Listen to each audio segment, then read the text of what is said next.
everyone, we are from group 22. Okay, so non-violent crime, what is this? So, I am Norita Binti Baharudin dan matric number di 202311106805. And me, Nurul Ifa Ilyana binti Zulkifli, nombor matrik di 202311106807. Content of the topic is we have an introduction, occasional property offender, conventional criminal carriers, political criminal offender, organized crime and criminals, professional offender, and the last one is summary. Okay, let's go to the introduction. What is non-violent crime? You know? I don't know. Oh, you What don't is know? non-violent crime? So let me explain to you and you guys. Okay, non-violent crime is defined as criminal activity that does not involve the use or threat of force against individual or property. And in contrast to violent crime, which involve physical harm or the threat of physical harm. Maksudnya dekat sini, non-violent crime ni ialah jenayah tanpa kekerasan. Apa tu jenayah tanpa kekerasan? Jenayah tanpa kekerasan ni adalah aktiviti jenayah yang tidak melibatkan penggunaan atau ancaman keras. Dan non-violent crime ni dia berbeza dengan jenayah kekerasan. Dekat situ pun kita boleh nampak jenayah kekerasan ni dia lebih memudaratkan kepada fizikal kita ataupun ancaman-ancaman kemudaratan kepada kita. Tetapi non-violent ni tidak. Okay, so kita pergi kepada occasional property offender. What is this? Okay. The occasional offenders are the ones who steal the property or damage it. And this activity not frequently, dia tidak selalunya berlaku, and then this type of theft is not regular and can be done occasionally or once in a while. Maksudnya kat sini mereka yang mencuri harta benda ni, dia ataupun merosakkan harta benda ni, dia buat jarang-jarang, dia takkan buat selalu. Dan kecurian ni dia biasanya orang pesalah ni ada corak langkah jenayah dia, dan dia melakukan jenayah ni dalam beberapa aspek. Kadang-kadang disebabkan keadaan tertentu, macam dia terdesak sangat dia nak mencuri, ataupun dengan godaan atau peluang yang ada. Waktu tu dia boleh mencuri, oh dia suka sangat mencuri, so dia mencuri. Alright, we go to the type of occasional property offender. We have vandalism, auto theft, shoplifting and employee theft, and then the last one is check for rights. Okay, we go to the vandalism. What is vandalism? Oh, you don't know? I don't know. Okay, let me explain to you and you guys. Vandalism will refer to the intentional destruction and then defacement or damage to property belonging to others. And then this act is often done without the owner's consent and can take various forms such as graffiti, breaking windows or the other forms of property destruction. Maksudnya kat sini, vandalism ni dia merujuk kepada pemusnahan, kerosakan ataupun kerosakan tu kerosakan yang tanpa sengaja, dan perbuatan ni selalu dilakukan tanpa persetujuan pemilik itu sendiri, ataupun dia boleh dalam pelbagai bentuk. Contoh macam dia pecahkan tingkap ke, dia contoh-contohkan meja. Biasa kita kalau kat sekolah kan, kita kadang-kadang masa bosan kita contoh meja. Kalau tu tidak boleh dilakukan, okay? Dan biasanya vandalism ni dianggap sebagai kesalahan jenayah dan akan tertakluk kepada akibat undang-undang. Kalau kita cantik dekat dinding tu kira vandalism ke? Itu vandalism. Ingat kawan-kawan, jangan kita lakukan, okay? Okay, the next one is auto theft. Auto theft ni refer to the criminal act of stealing or unlawfully taking possession of a motor vehicle without the owner consent. Dan nama pun kecurian, mesti takkan ada permission daripada owner dia kan? Jadinya biasanya the motive behind auto theft ni can vary, ranging from joyriding and thrill-seeking, so more organized forms of criminal activities such as carjacking or stealing vehicle for resale or parts. Dekat sini motif kecurian ni dia boleh berbeza-beza. Dia daripada keseronokan ataupun dia nak mencari keseronokan dengan mencuri. Dan biasanya aktiviti ni dia akan plan yang teratur sangat-sangat. Dan contoh yang kita boleh tengok, dia boleh merampas kereta pesalah ni, dia boleh mencuri kenderaan, ataupun bila dia curi tu dia jual balik spare part barang yang ada dalam tu. Okay. Jadi common method yang biasa diorang gunakan, diorang biasanya akan breaking into vehicle, maksudnya memecah masuk kenderaan tu, ataupun using stolen keys ke, dia buat kunci pendua dekat kereta tu. Okay, next. What's the next? Check forgerize. Apa ni? Check forgerize? Awak tak tahu? Check forgerize ni maksudnya pemalsuan cek. Dia buat pemalsuan cek. Check forgery ni refer to criminal act of creating, altering or using a counterfeit check with the intent to devise and fraudulently obtain money. Jadi kat sini perbuatan jenayah mencipta ni, dia akan mencipta cek ataupun dia mengubah cek tu, ataupun dia buatlah cek-cek palsu dengan niat dia nak keuntungan ataupun dia nak mendapatkan wang. Jadi pemalsuan cek ni dia boleh dalam pelbagai bentuk. Contoh macam counterfeit cek, maksudnya cek palsu, ataupun alterate cek yang diubah. So kat situ dia buat cek pemalsuan ni sebab dia kebiasaan dia dapat untung, nak dapat duit. Okay, the last one is shoplifting and exploitative. Maksudnya kat sini kecurian kedai ataupun kecurian yang dilakukan oleh pekerja-pekerja dekat bisnes-bisnes. And then shoplifting ni is the act of stealing goods from a retail store without paying for them. Maksudnya kat sini, bagi istilah mencuri ni, dia perbuatan dia mencuri barang-barang dekat kedai-kedai runcit tanpa membayar. Okay, faham. Dan biasanya pelanggan ni dia akan menyembunyikan item ataupun dia memanipulasikan harga-harga yang ada dekat barang-barang yang dicuri tu lah. Dan dia biasanya akan menggunakan proses yang tidak melibatkan pembayaran. Dia mencuri kan, takkan dia nak bayar. Betul tak? Jadinya waktu raya, kalau ada pekerja yang simpan barang-barang runcit, dikira shoplifting and exploitative ke? Anda rasa macam mana?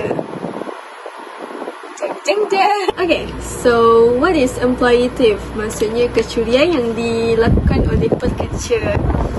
Okay, kecurian yang dilakukan oleh pekerja ni, dia biasanya akan dikenali sebagai internal theft. Maksudnya kecurian kedalaman. Apa tu kecurian kedalaman? Kecurian kedalaman ni dia biasanya occurs when employees steal from their employer. Maksudnya dia berlaku apabila pekerja ni dia mencuri barang-barang daripada majikan dia.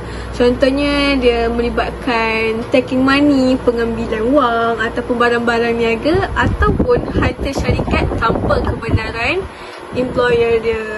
Sebab tanpa kebenaran ni dah nampak sah-sah dah kat situ, dia berkaitan dengan mencuri. Okay. Ini adalah antara isu yang berkaitan dengan shoplifting yang berlaku pada November 2002 yang terjadi kepada aktris Winona Ryder. Kita pergi ke point kita yang kedua, iaitu conventional criminal careers. So, topik ni saya akan pass kepada partner saya. We go to the next part. What is the next part? Next is conventional criminal careers. What is this? You don't know? No. Okay, let me explain. Conventional criminal careers refer to the pattern or trajectories that individuals follow in their involvement with conventional, often street-level, criminal activities. These criminal careers typically involve engagement in traditional criminal behavior rather than more organized or sophisticated form of crime. Okay, dekat sini conventional criminal careers ni boleh dikatakan sebagai satu kriminal yang kecil yang biasa kita dengar, yang biasa orang penjenayah lakukan lah. Macam boleh dikatakan jenayah yang ringan. Okay, conventional criminal carriers ni dia melibatkan boleh dikatakan sebagai traditional criminal. Kenapa dia traditional criminal? Sebab dia criminal yang terlibat dalam conventional criminal carriers ni which is pecah rumah, mencuri, merompak ke, itu semua kriminal yang tidak memerlukan perkara-perkara moden seperti macam IT ke, laptop yang memerlukan bahan-bahan yang lebih canggih. Okay, next we go to the key points related to conventional criminal carriers include. Okay, first is initiation. Initiation is permulaan. Permulaan bagaimana seseorang penjenayah tu melibatkan diri dalam conventional criminal carriers ni. Okay, first is initiation. Individual often initiate their involvement in conventional criminal activities during adolescence. Factors such as peer influence, neighborhood characteristic, family background, and personal choices can contribute to this initiation. Permulaan dia, antara faktor-faktor yang menyebabkan mereka terlibat dengan jenayah ni adalah sebab boleh dikatakan rakan sebaya, maksudnya melibatkan orang sekeliling. Contohnya jiran-jiran, macam sebab time waktu remaja, adolescent, kita masih dalam proses membesar. Kita proses terikut-ikut. Kita rasa macam dia buat benda ni dapat untung, dapat duit. So sesetengah manusia yang tidak mendapat pendidikan yang secukupnya, mereka akan mudah terikut. Lepas tu next, sebab family background. Maybe antara family dia yang pernah terlibat atau terlibat secara langsung atau tidak langsung dalam kriminal ni, conventional criminal ni, dia ada faktor boleh dikatakan potensi untuk dia terlibat dengan kriminal ni tinggi. Okay, next we go to the types of offence. Conventional criminal carriers may involve engagement in various street crime such as theft, burglary, robbery, vandalism, assault and drug offence. These offences are generally less organized than those associated with organized crime. Okay, next we go to the persistent. What is persistent? Persistent ni adalah kenapa seseorang penjenayah yang terlibat dengan conventional criminal ni dia tidak mahu berhenti ataupun dia ingin meneruskan jenayah yang dilakukan. Okay, let me explain to you. Some individuals maintain a consistent pattern of involvement in conventional criminal activities over an extended period. This persistence may be influenced by environmental factors, lack of opportunities or lack of deterrence such as effective law enforcement. Okay, antara salah satu sebab kenapa dia nak meneruskan, dia tak, keinginan untuk berhenti tu tak ada. Maksudnya dia nak teruskan jenayah yang dilakukan ni. Kenapa? Antara salah satu sebab adalah contohlah, dia tidak dapat pekerjaan yang tetap. Dia rasa macam masa depan dia tak ada untuk teruskan bekerja, ataupun dia tak ada harapan pun nak bekerja, dan itu sahaja cara untuk dia dapatkan duit, dan dia akan teruskan dengan jenayah tu. Faham kan? Faham? Okay, next we go to the system. On other hand, some individual may desist from criminal activities as they age, mature or encounter significant life events such as employment opportunities, marriage or parenthood. The system refer to the process of ceasing criminal behavior. Okay, dekat sini Desistent ni apa? Desistent is, kalau tadi persistent, seseorang yang tak nak berhenti, dia nak teruskan dengan jenayah tu. Tapi desistent ni kontra daripada persistent. Dia, kenapa seseorang tu dia nak berhenti? Dia nak berhenti daripada melakukan jenayah kriminal ni. Okay.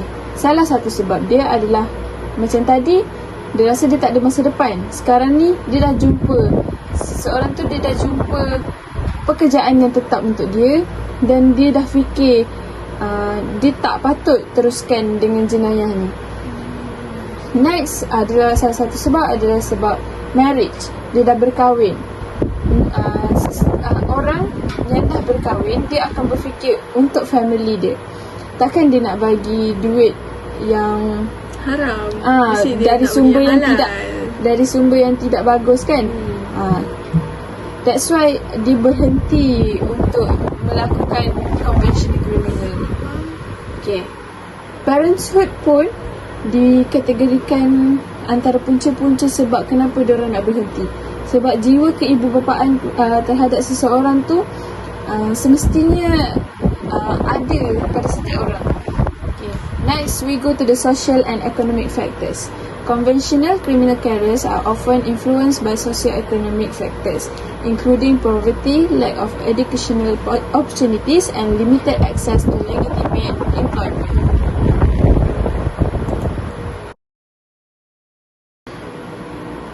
Okay, we go to the next subtopic. What is next subtopic? I think political criminal. Yes, that's true. What is political criminal offenders? Political criminal offenders refers to individuals who commit crimes that are directly related to their position in political office or their involvement in political activities. These often typically involve abuse of power, corruption, or violence of law associated with political roles. Political criminal offenders can be involved in two broad categories of offence, which is crime against the government and crimes by the government. Okay. Apa maksud political criminal offenders ni? Dia boleh dikatakan sebagai pesalah jenayah politik yang melibatkan orang politik, merujuk kepada individu yang melakukan jenayah yang berkaitan secara langsung dengan kedudukan mereka dalam jawatan politik atau penglibatan mereka dalam aktiviti politik. Okay. Next is, kesalahan ini biasanya melibatkan penyalahgunaan kuasa, rasuah, pelanggaran undang-undang atau sebagainya. Okay, next we go to the two broad categories of offence. First is crimes against the government. Second is crime by the government. Apa beza dua ni? Awak nak tahu? Nak? Okay. Dua ni ada beza dia. Crimes against the government is refer to illegal activities of often committed with the intent to harm or undermine governmental institution, official or the overall functioning of the government. Maksud dia kat sini, jenayah terhadap crimes against the government dia adalah jenayah terhadap kerajaan. Jenayah terhadap kerajaan ni merujuk kepada aktiviti atau kesalahan yang dilakukan dengan niat untuk membahayakan atau menjejaskan institusi kerajaan, pegawai atau keseluruhan fungsi kerajaan. Maksud dia, seseorang itu, crimes against the government itu adalah seseorang ingin buat something yang kepada orang politik tu. Contohnya macam kalau dia tak puas hati dengan orang politik tu, maybe dia buat, dia pukul ke, atau yang melibatkan orang luar buat salah dekat kerajaan. Okay. Crimes by the government, apa pula? Crimes by the government, often referred to as government misconduct, can include action by official that violate law or abuse their power.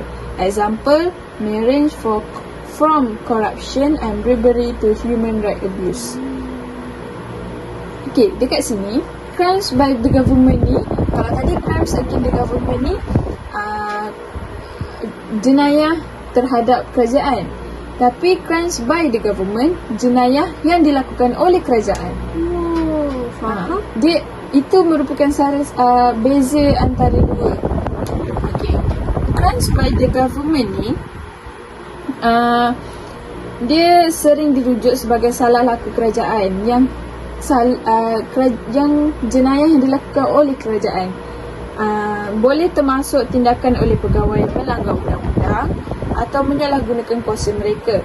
Contohnya menerima rasuah ke, ataupun dia seseorang orang politik itu dia menggunakan kuasa dia untuk kepentingan diri dia sendiri. Contohnya dia rasa dia ada pangkat, sebagai orang politik dia ada pangkat, dan dia merasakan orang biasa ni macam tak ada apa-apa, so dia menyalahgunakan kuasa dia. Lagi satu, melibatkan undang-undang, dia langgar undang-undang di negara kita lah. Dia ada pangkat, dia boleh buat sesuka with dia. Ya, betul. Okay, next. Ini merupakan contoh-contoh yang dilakukan dalam crimes against the government. First is treason, attempting to overthrow the government, betraying the state or providing aid to its enemies. Treason is pengkhianatan kepada kerajaan. Pengkhianatan yang dilakukan kepada kerajaan. Maksud dia kat sini macam percubaan nak jatuhkan kerajaan tu, lepas tu khianat, dia mengkhianati negara atau memberikan bantuan kepada musuhnya. Maksudnya contoh ahli politik itu merupakan orang tertinggi dalam kawasan dia, tapi sebabkan ada musuh ada musuh terhadap orang politik tu, orang luar, dia berkompromi dengan orang yang bermusuh tu untuk jatuhkan orang politik itu. Okay, next, we go to the assassination or attempted assassination of government official. Apa tu? Mari saya terangkan. Targeting and attempting to kill government official, often for political reason. Maksud dia kat sini, assassination or attempted assassination of government official adalah pembunuhan atau percubaan membunuh pegawai kerajaan. Maksudnya sama ada dia bunuh atau dia baru merancang untuk membunuh. Kriminal berbahaya ni. Ya, betul. Okay, dia akan sasarkan dan cuba membunuh pegawai kerajaan, selalunya atas sebab politik. Okay, next is conspiracy against the government. Planning or conspiring with others to commit illegal act aimed at undermining or overthrowing the government. Okay, konspirasi against the government. Konspirasi menentang kerajaan. Dia akan merancang dan bersekongkol dengan orang lain untuk melakukan perbuatan yang menyalahi undang-undang bertujuan untuk menjejaskan atau menggulingkan kerajaan. Seperti yang saya terangkan sebentar tadi, ia ada berkaitan dengan penerangan sebelum ni. Ingat tu, berpolitik boleh, tapi jangan sampai pembunuhan. Betul. Next, we go to the crimes by the government. First, contoh-contoh yang melibatkan crimes by the government is corruption. Corruption is misuse of public power for personal gain, including bribery, embezzlement and favoritism. Maksud dia kat sini, dia penyalahgunaan kuasa awam untuk kepentingan peribadi, termasuklah rasuah, penyelewengan dan pilih kasih. Maksud dia kat sini, bila seseorang ahli politik tu, dia mempunyai kuasa yang lebih tinggi daripada orang bawahannya, dia rasa dia berhak untuk melakukan jenayah seperti berikutlah. Okay, next we go to the human rights violence. Human right violence is pelanggaran hak asasi manusia. Action by the government that violate the basic right and freedoms of individuals, including torture, extrajudicial killing, or unlawful detention. Next, we go to the censorship. Restricting or controlling the flow of information, often to suppress dissent or control public opinion. We go to the next subtopic. What is next subtopic? What is this? It's okay. I tell you what is next subtopic. Next subtopic is organized crime criminals. What the organized crime criminals? Dalam bahasa Melayunya adalah jenayah yang teratur, yang lebih kepada jenayah yang telah dirancang, yang tersusun. Okay. Organized crime refers to a group or network of individuals engaged in systematic, often illegal activities for financial gain or power. Unlike individual criminal act, organized crimes involve a structure and hierarchical organization with specific roles and responsibilities. This group operate with a degree of continuity and coordination, utilizing methods such as violence, corruption, and intimidation to achieve their objectives. Okay, maksud dia dekat sini, jenayah terancang ni melibatkan jenayah yang melibatkan satu kumpulan atau rangkaian individu yang terlibat dalam aktiviti yang sistematik, yang telah disusun lah. Boleh dikatakan begitu. Selalunya dia menyalahi undang-undang untuk keuntungan kewangan atau kuasa. Okay, next, organized criminal. Ini saya baca secara ringkas lah. Okay, sebab tadi telah diterangkan, ini sekali imbas. Okay. The literature review practically to first-hand studies of the characteristic of organized criminal and the massive scale employer of criminal syndicate obstacle generalization about members' background. Next is maximum syndicate participant got here at first from internal town areas, and maximum have compiled information on teen crimes. Next, we go to the organized criminal activities. For the most part, 7 areas of illicit enterprise predominate in the activities of crime organization. Okay, dekat sini adalah salah satu ataupun sebahagian daripada criminal activities, organized criminal activities. First is we go to the illegal gambling. What is illegal gambling? Illegal gambling is judi haram. Judi haram, apa kaitan illegal gambling dengan organized crime ni? Okay, criminal organisation may control or operate underground casinos, bookmaking operation or online gambling site. Okay, mereka melakukan judi haram ni untuk mendapatkan keuntungan. Sebagai contoh, membina satu kasino bawah tanah kan. Selalunya pihak mereka atau sekumpulan daripada mereka ini membina kasino untuk mendapatkan keuntungan. Kenapa saya cakap macam tu? Sebab apabila customer mereka datang dan melabur duit kepada kasino tersebut, mereka mendapat keuntungan daripada judi haram yang terlibat yang diorang lakukan. Okay, next, contoh yang lain adalah online gambling site. Apa itu online gambling site? Judi boleh, sekarang ni ada yang viral kan dekat TikTok tu, apps yang melibatkan judi. Betul. Orang nampak dia adalah satu game online, tapi sebenarnya dia telah terlibat dengan judi. Okay, next is racketeering, peras ugur. Refer to a broad range of organized criminal activities often characterized by extortion, coercion or intimidation to achieve financial gain.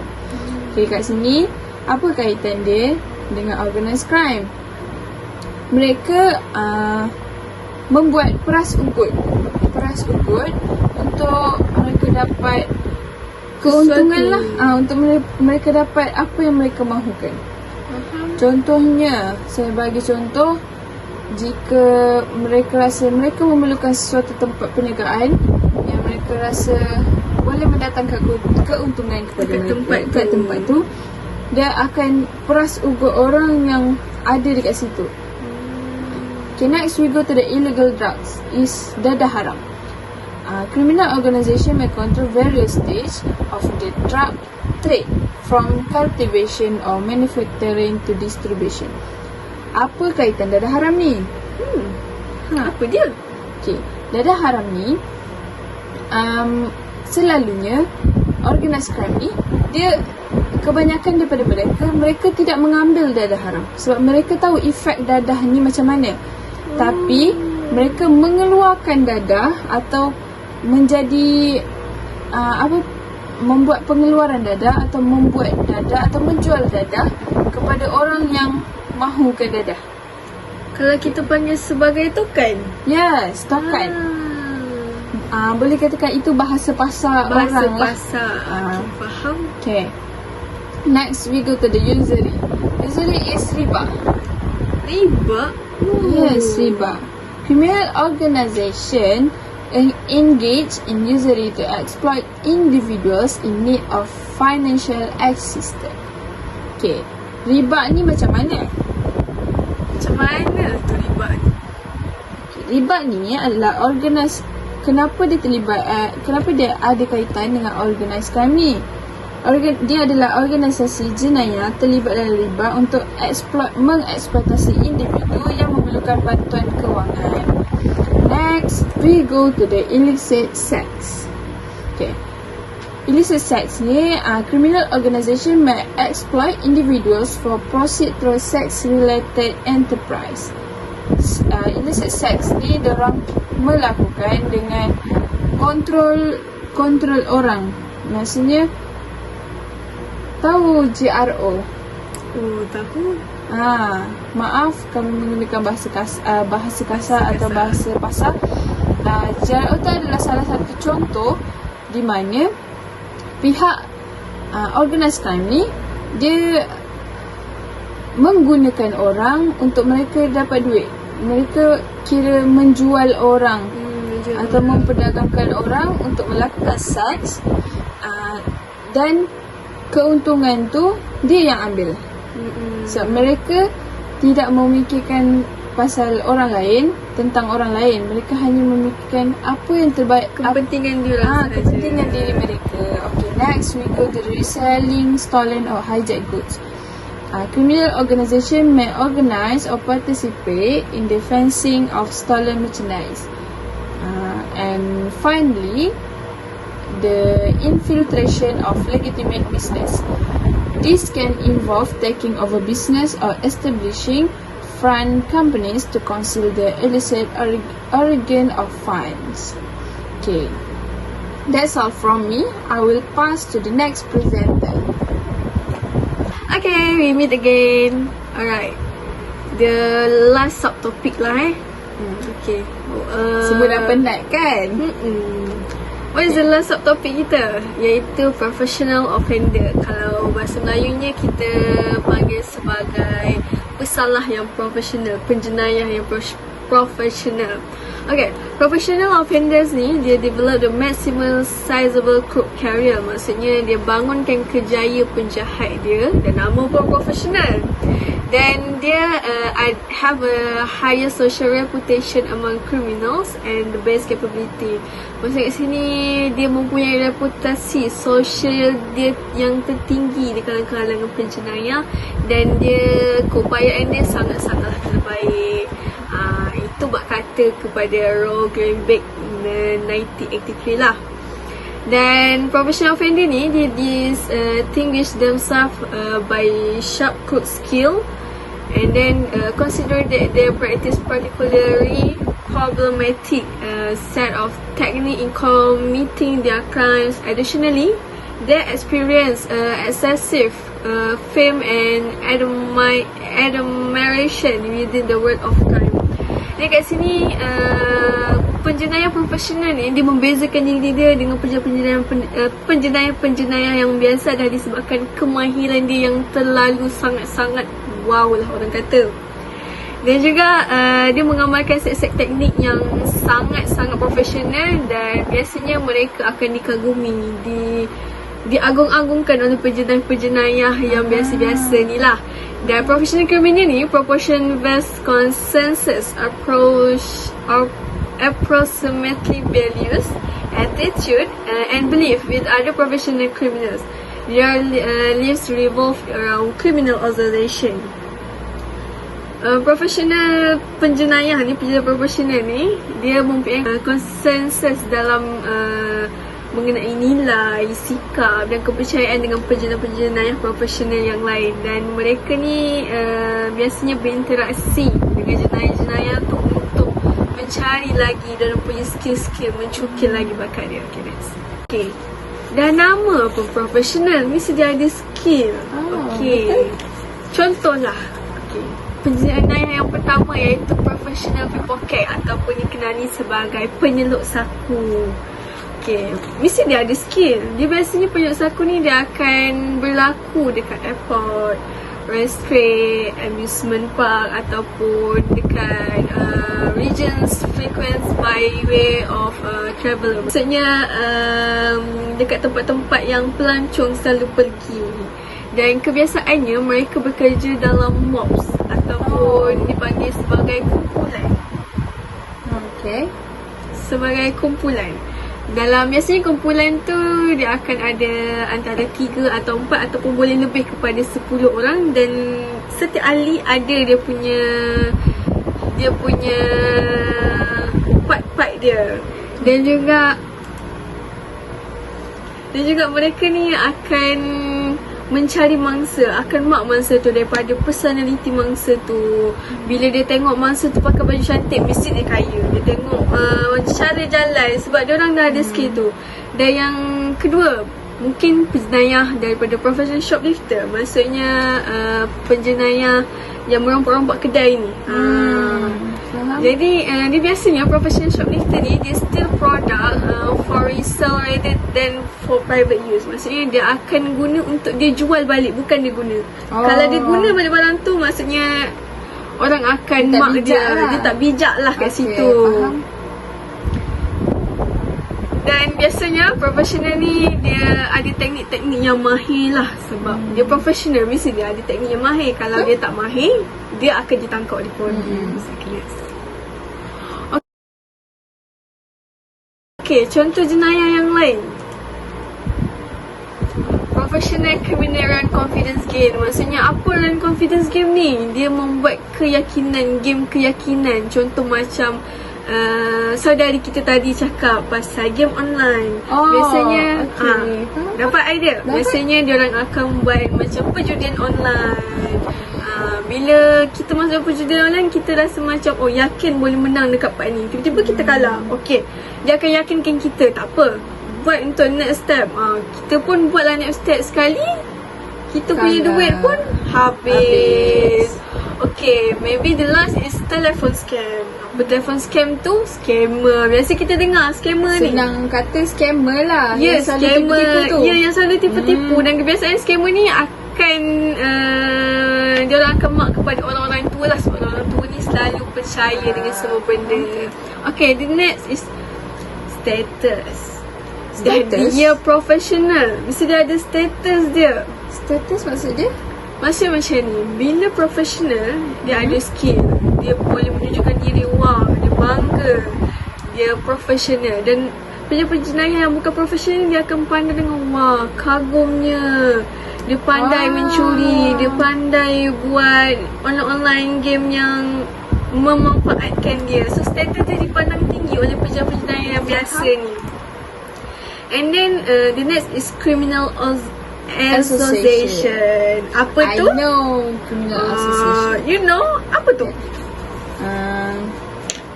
Okay, let me explain. Okay.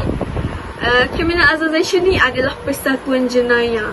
Bila kita penjenayah ni, dia mesti ada persatuan-persatuan dia. Dan kebiasaannya penjenayah profesional ni, dia perlu ada persatuan untuk dia sharing idea dia, untuk dia sharing skill dia. Sebab kalau tak ada persatuan tu, macam mana dia nak menambah ilmu? Kita kan kalau kita nak menjadi penjenayah pun, kita kena ada ilmu. Tapi ingat, jangan lakukan, okey? Betul.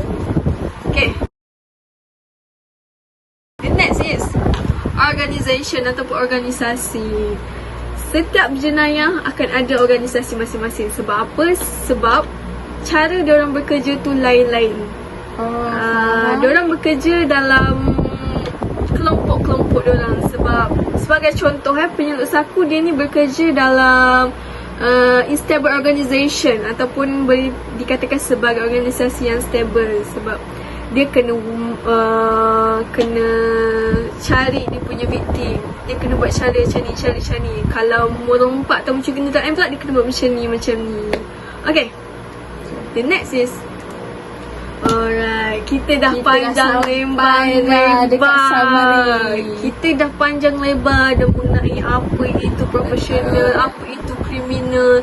So sekarang masihnya untuk kita summarizekan benda. Summary. Okay, summary ni, criminal engage in various type of behaviours, sometimes working together as a group and other times acting alone. Sometimes involve violence, while others like theft. Maksudnya kat sini, kadang-kadang kita ni bekerja banyak-banyak, kita sharing tadi. Banyak pasal kriminal, kadang-kadang kita ni bekerja dalam satu group. Dan kadang-kadang kita ni walaupun dalam satu group, kadang-kadang kita seorang-seorang. Macam, bila kita seorang-seorang dan kita tak ada kawan-kawan yang penjahat ni, sekali kita rasa macam, nak mencuri lah. So kita buat seorang-seorang. Macam tu lah. Itu saja daripada kumpulan kami. Jadi, kumpulan 22 ia menggunakan diri. Bye-bye. Ingat, jangan lakukan jenayah. Jenayah boleh membahayakan diri kita serta orang lain. Okay, bye-bye. Bye.